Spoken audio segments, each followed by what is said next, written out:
Okay, I can't believe I'm getting ready to share my 2025 goals with you on the podcast. Not only is time flying, but I think back to when I shared my goals on the podcast for the 2023 year.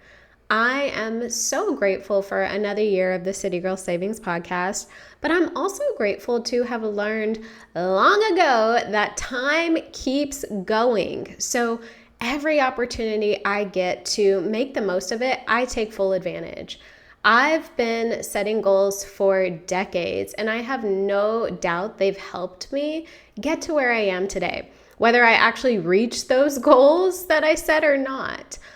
Alrighty, since we are getting very close to the new year, I am ready to reflect on my progress from goals from this year and share the goals that I have set for 2025. In this episode, I am sharing my personal and business goals for 2025 and giving you an update on my 2024 goals.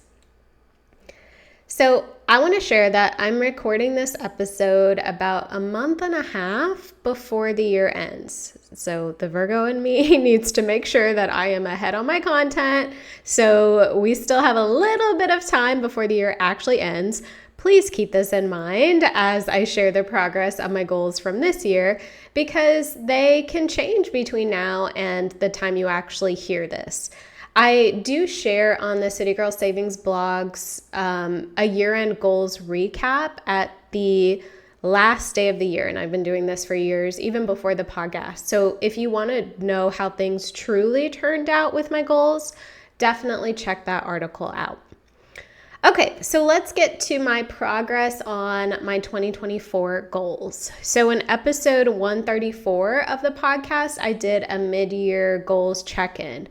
And my projections in that episode were pretty off compared to now, but feel free to have a listen to see how things had changed for me mid-year. I'll link to that episode in the show notes in case you want to listen to it. But the first goal that I had personal-wise in 2024 was to walk 10,000 steps a day, Monday through Friday. I was already working out 5 times a week, and incorporate a high-fiber diet and cook once a week. So outside of vacations, I definitely hit my 10K steps goal Monday through Friday. So I'm feeling very confident with that. I did a good job of cooking at least one time per week. I'd say I was about 90% successful with this goal. As far as high fiber, it's definitely always top of mind when I'm planning out what I want to eat for the week, but I didn't do a great job of actually tracking my fiber count. So I can safely say that I did eat more fiber in 2024 than I did last year, but I cannot safely say I actually hit my daily fiber gram count, which is ideally 28 grams. So I definitely want to do better about that in 2025, but we'll get there. The second goal I had in 2024 was to max out my Roth IRA. So for the 2024 contribution limit, that would be $7,000. As of now, I'm at $2,600 contributed to my Roth for 2024, and I don't think I'll be able to max it out. I've had some other financial priorities come up this year that really weren't planned and that have kept me from reaching this goal. It's the first time since I've had this Roth IRA that I haven't maxed it out, so that's a bit of a bummer, but I know I'll do better next year, and I've accepted that this goal won't be achieved, and it just kind of is what it is. The next goal I had was to start therapy by Q2 2024. This goal had been achieved by my deadline, though very close to the last minute, but I did achieve it, and now I see my therapist 2 times a month. I'm so blessed that my insurance doesn't cap my sessions, and I only have to pay $15 per session.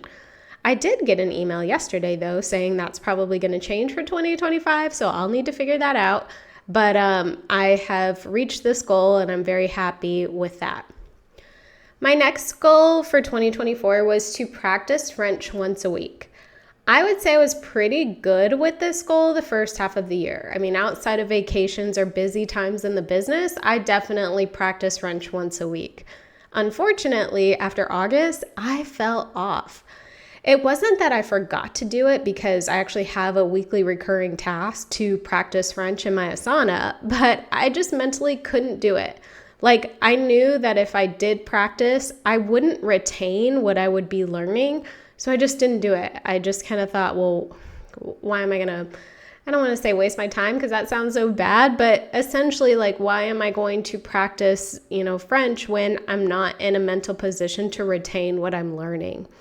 There has been a lot of unexpected things happening this year for me, both good and not so good. So it's taken most of my mental power to navigate those things, my normal life and just business routine. So unfortunately, practicing French regularly got placed on the back burner, and it just kind of is what it is. The next goal I had for 2024 was to plan and take an international vacation. And let me just say, for me personally, my cruise to Mexico does not count. So therefore, this goal was not achieved. I was actually starting to plan a trip to France for 2025, but I got engaged. So that trip is going to be on hold because instead of having a wedding, Wes, my fiance, and I are just going to do a courthouse elopement and take like a 3, hopefully close to 4-week honeymoon vacation all around Europe. So while I still want to plan my tour of France, the European honeymoon is going to take priority because that will come first.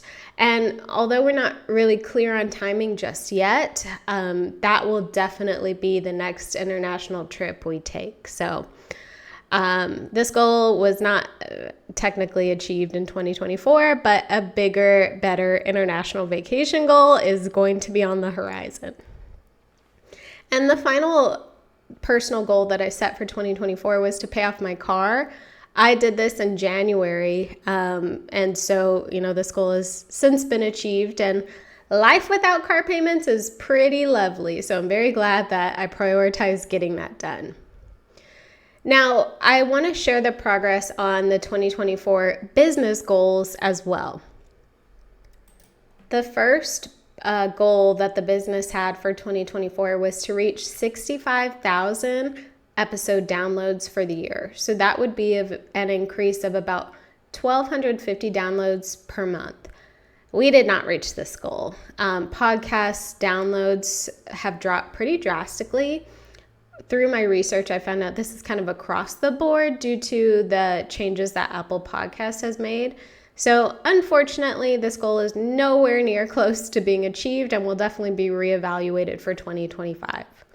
The next business goal we had was to reach 7,500 Facebook group members. Very proud to say we did achieve this goal. We've crossed 7,500 Facebook group members with the Summer Savings Challenge back in June.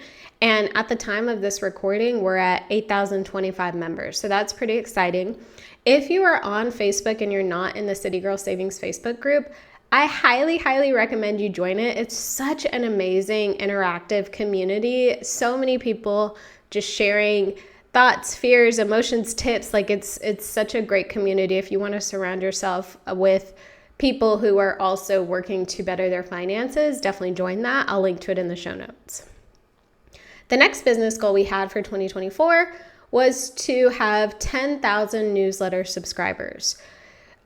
So we're not quite at 10,000 at this point in time, just due to email newsletter cleanup efforts. But we are higher than we were this time last year, and we're closer to hitting that 10,000 mark than we've ever been. So while we didn't technically achieve the goal, I definitely feel like we're on track and we will cross that goal hopefully in 2025. And then the final goal was to increase revenue by 50%.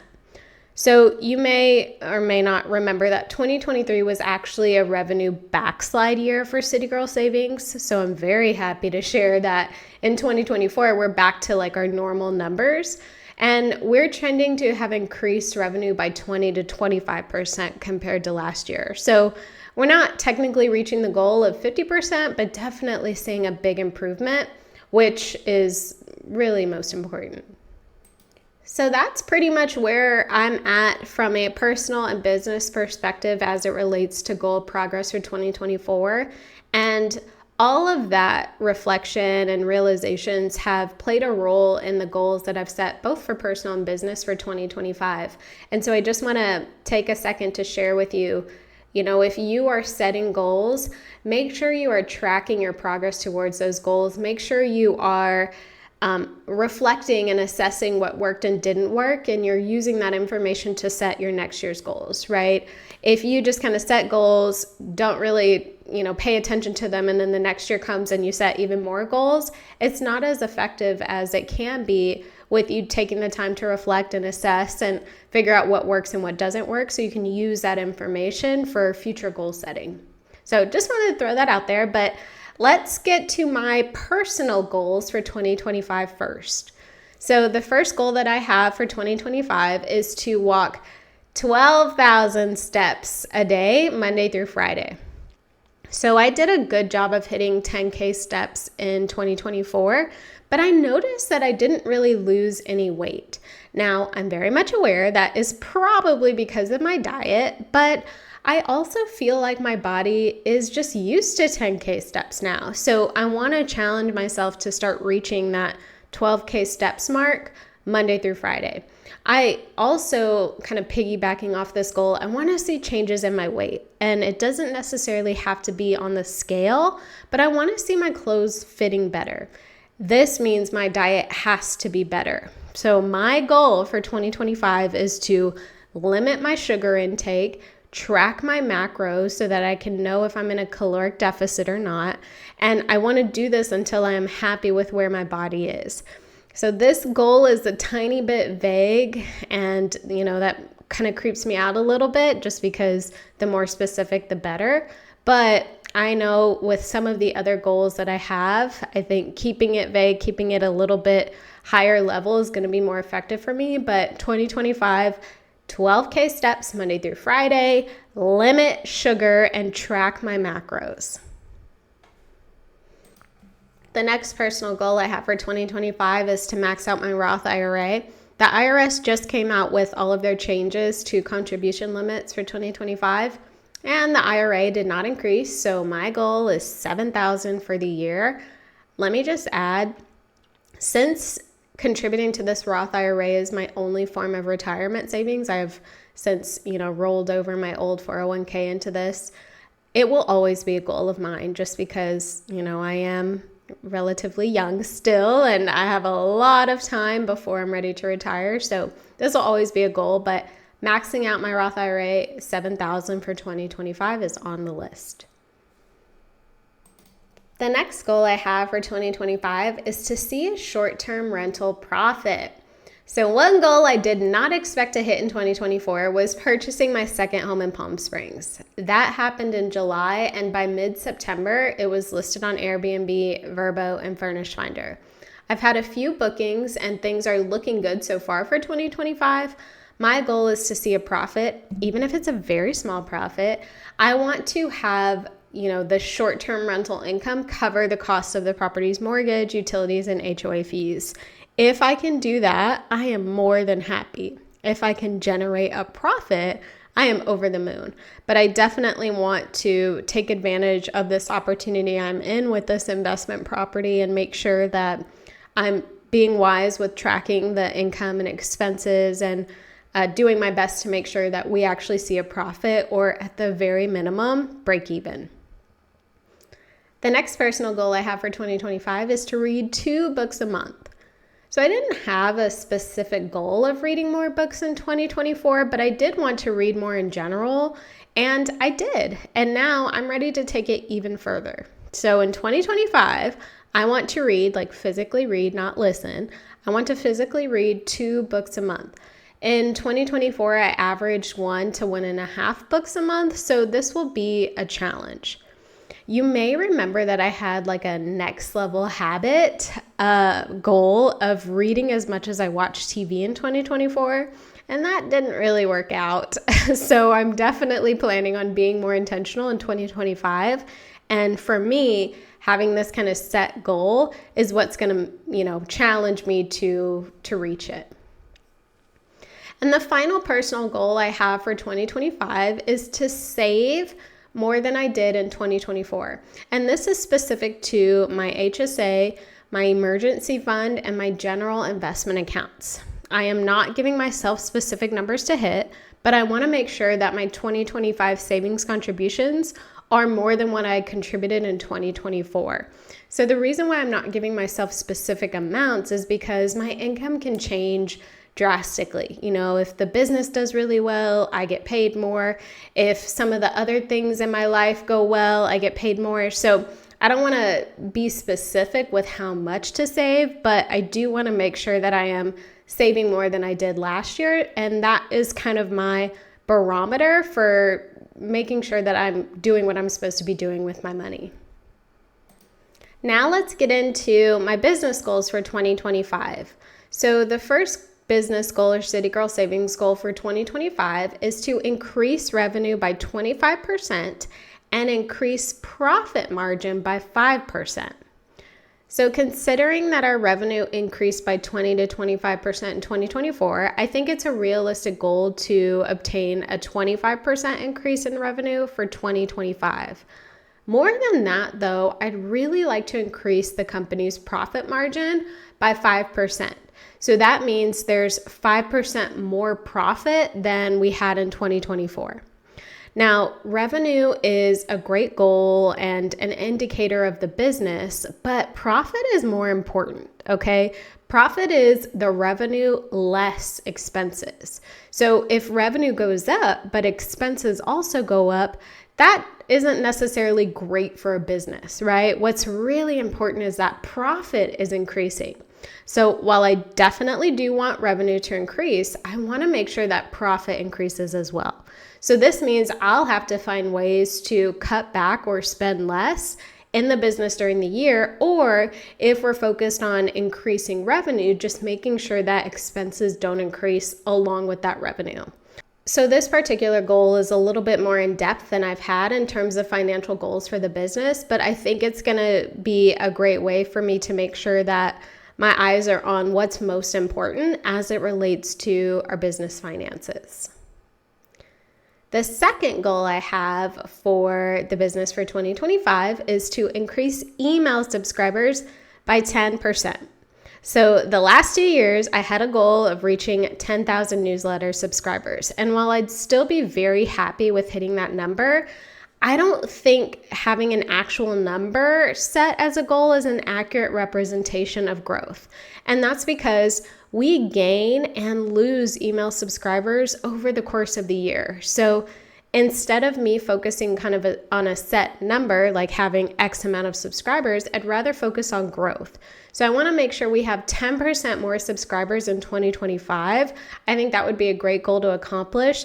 And here's the thing, had I not kind of set this specific 10,000 subscribers goal in the past, I wouldn't have focused as much on what it takes to reach that, right? Like, I don't think I had ever thought about cleaning up our email newsletter and accounting for people coming and going. And so now that I've had that goal for a couple years, I'm tweaking and tailoring it to make it more realistic for our business and still get to a point where we're seeing growth, just maybe not in exact numeric terms. And the final business goal for 2025 is to have 45,000 City Girl Savings podcast episode downloads. So this would be an increase of 500 more downloads per month on average than we had in 2024. So as I mentioned earlier, City Girl Savings podcast downloads took a hit in 2024. And due to the changing nature of how downloads are tracked and calculated, we really didn't hit our goal. So I'm setting a bit more of a realistic goal for 2025 with 500 more downloads a month. And if we can do that, that should allow us to hit 45,000 downloads for the year. So those are the specific personal and business goals I have for 2025. I do want to share that there are other targets that I'd like to see City Girl Savings improve on in 2025. So like our social media engagement rate, YouTube growth, and website views. But I don't want that to be the primary focus. The goals of increased email subscribers and podcast downloads should have a direct impact on revenue, and that's where I'd like to monitor. We already provide incredible, informative financial content for free, so engagement should naturally go up. What we need to do is ensure that the business improves financially so that we can keep the focus on providing support for everyone, followers, community members, and our paying clients. Now, I want 2025 to be a year of positive change, both in my personal life and in my business. I want to be better financially. I want to be healthier and live a happier life. I want to work hard, but I also want to make sure that I'm taking care of the most important people in my life, and that includes myself. It is definitely a balancing act, but it's one I'm always happy to strive for. So here's to a positive, peaceful, abundant, and successful 2025 year for all of us.